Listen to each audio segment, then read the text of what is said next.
Thanksgrieving. Thankful, yes, there's much to be thankful for. We're here on another day in community and also filled with grief.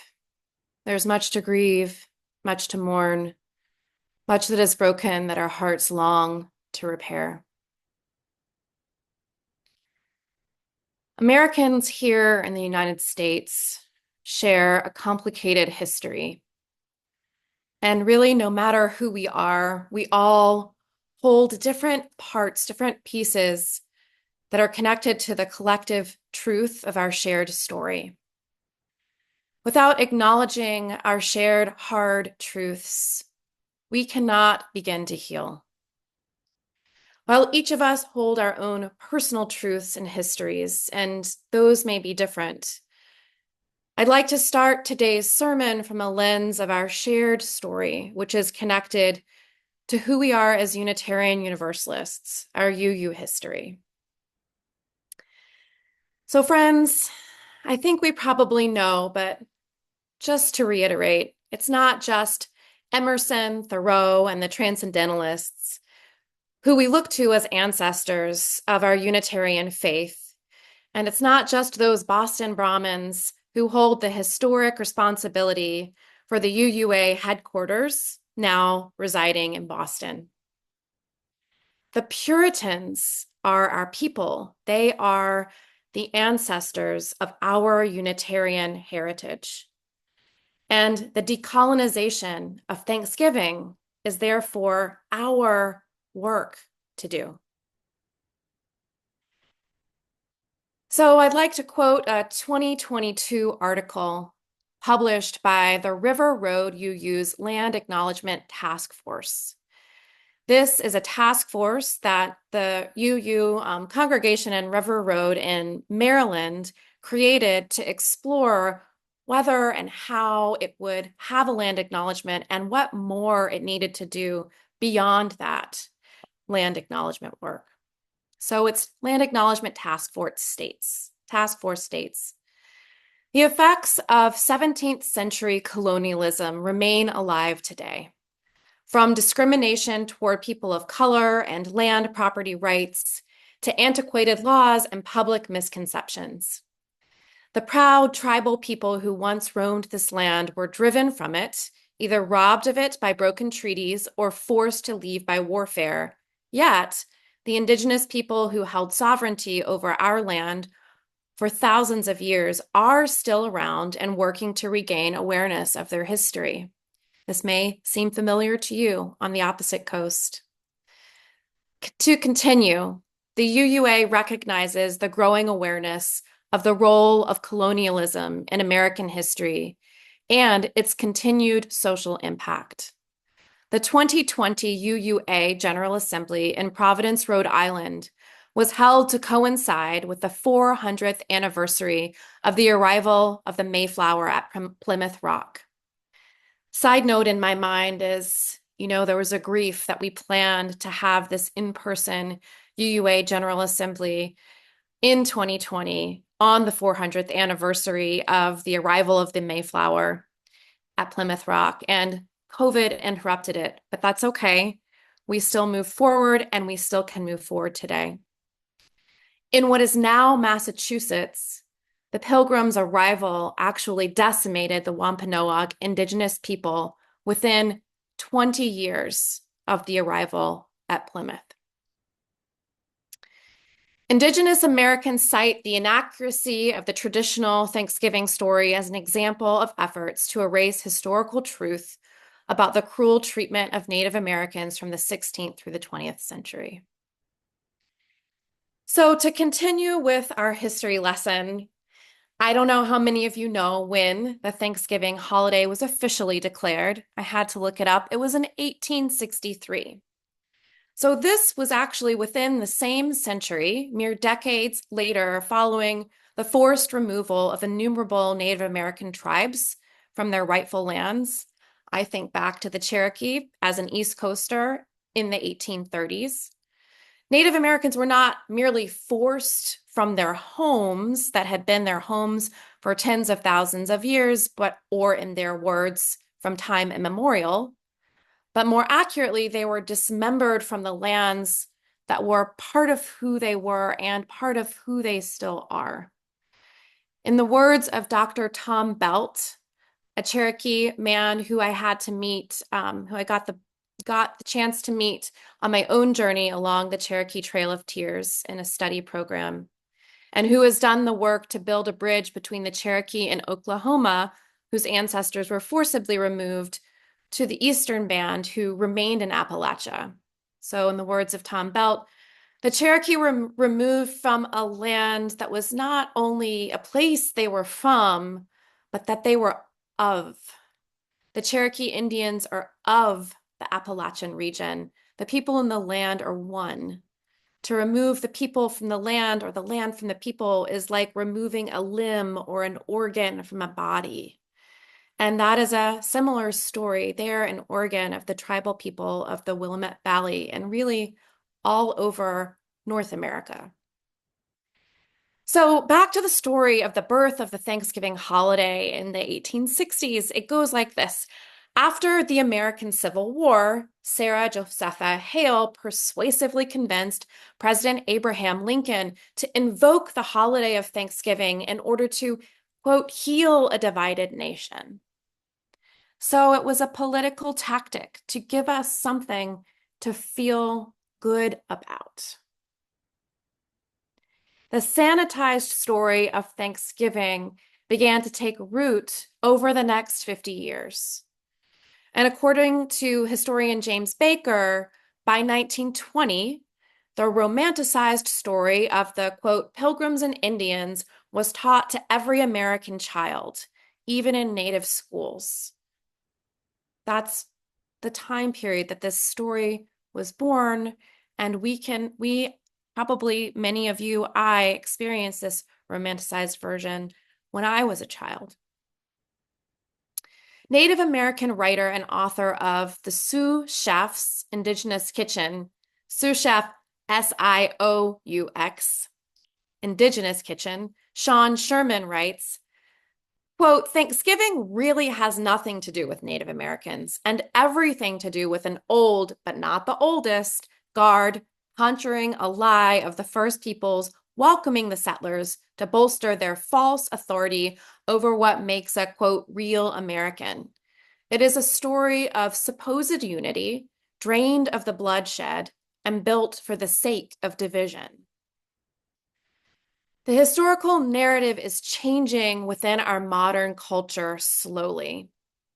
In 1990, November was designated as Native American Heritage Month. Now, no doubt, this designation still highlights the romanticized version of Thanksgiving, which also happens in November, conjuring a vision in the collective imagination of a happy harvest feast shared by New England Pilgrims and generous Wampanoags.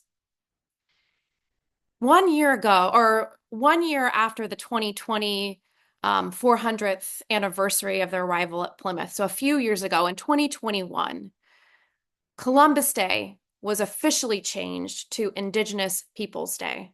So a few decades after Native American Heritage Month was created, Columbus Day was officially changed to Indigenous Peoples Day. One of the ironies of Thanksgiving is that the values of this holiday are not absent from Indigenous culture, however.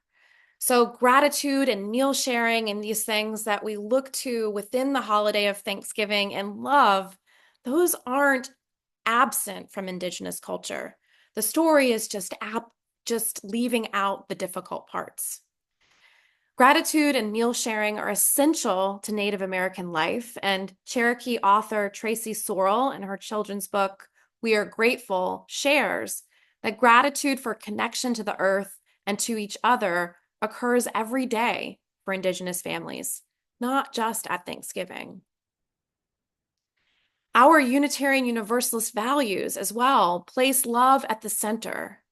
And these values that include gratitude and caring for one another call us to decolonize the whitewashed histories like that of Thanksgiving, and to look deeply and reckon with our past and our present in order to move towards a liberated future.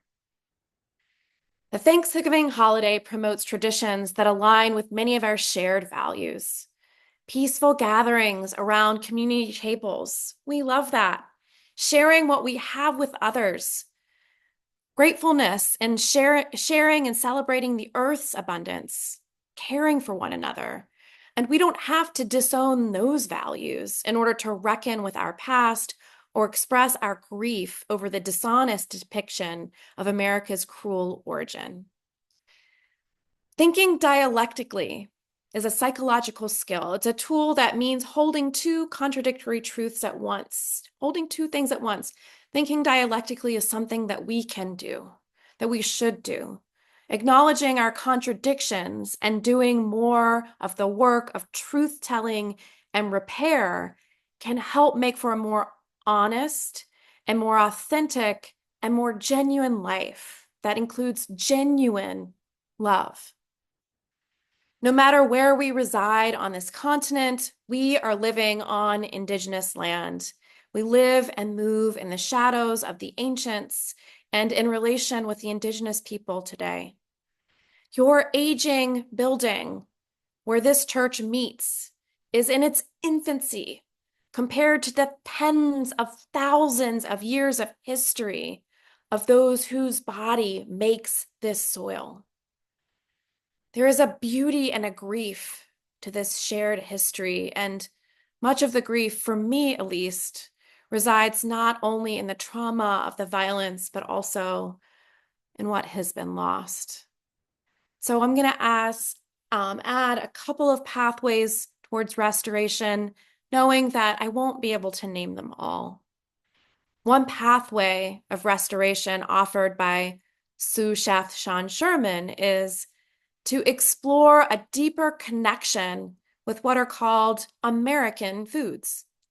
By understanding true Native American histories, to begin using what grows naturally around us, and to support Native American growers. There's no need to make Thanksgiving about a false past, he writes. It's so much better when it celebrates the beauty of the present. Your city of Hillsboro, Oregon also gives us an example of an Indigenous partnership. And in addition to adopting a land acknowledgement statement, Hillsboro has worked with an Indigenous community engagement group to pursue these recommendations as listed on their website. Host a powwow, offer learning sessions and hosting guest speakers, increasing culturally responsive services, including Indigenous names and places, funding and exhibiting Indigenous art, and providing gathering spaces for Indigenous community. These are wonderful places to begin, especially because these have been taken from direct relationship and asks from our Indigenous community. And your congregation has done good work too by inviting members of local tribes to share their stories, by listening, by learning local histories, and by doing the important work of honoring and remembering. And I'm so grateful that this community has been doing this. And while this is all worthy work, we know that it's not enough. And we know that because people are still in pain. It's not enough because the healing isn't over. It's not through. And so we carry on. We keep going. We ask, what more can we do? And specifically today, what is our Unitarian Universalist work to do? So for starters, I'd like to invite us to listening to our Native American and Indigenous UUs who have done work to guide us, in part by collaborating on business resolutions and actions of immediate witness through our formal UUA government processes, which are meant to guide our entire religious body. In 2012, for example, our UUA-GA as a religious body denounced the doctrine of discovery in a responsive business resolution. And in 2020, we voted to pass an action of immediate witness to address 400 years of white supremacist colonization which encourages us to gather and act in solidarity with, quote, I'm quoting the AIW, all Indigenous peoples struggling to preserve their lands, waters, peoples, sacred sites, and sovereignty. And I won't read you the entire AIW now, but I encourage you to look this up online. It's informative and inspiring. This AIW also encourages researching, identifying, and acknowledging the Indigenous peoples historically or currently connected to the land occupied by our congregations, and finding ways to act in solidarity or partnership, as well as examining practices relative to Indigenous people, particularly the narratives regarding UU origins and U.S. history, including Thanksgiving, end quote, which we're doing today. In part through the sharing of this sermon, and also we will, in an embodied way, through our forthcoming Thanksgrieving ritual, which we will move to in just a moment. So, friends, I'd like to ask us, on this very day, we are writing the history of the people of the future. What will that history be?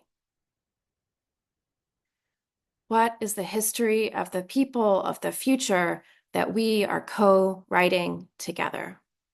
What words will we like to add to that next chapter? Part of it will be the story of a group of UUs in Hillsborough who were large of heart and who gathered together to seek the truth in love. And in this spirit, we will now move toward a ritual of thanksgiving.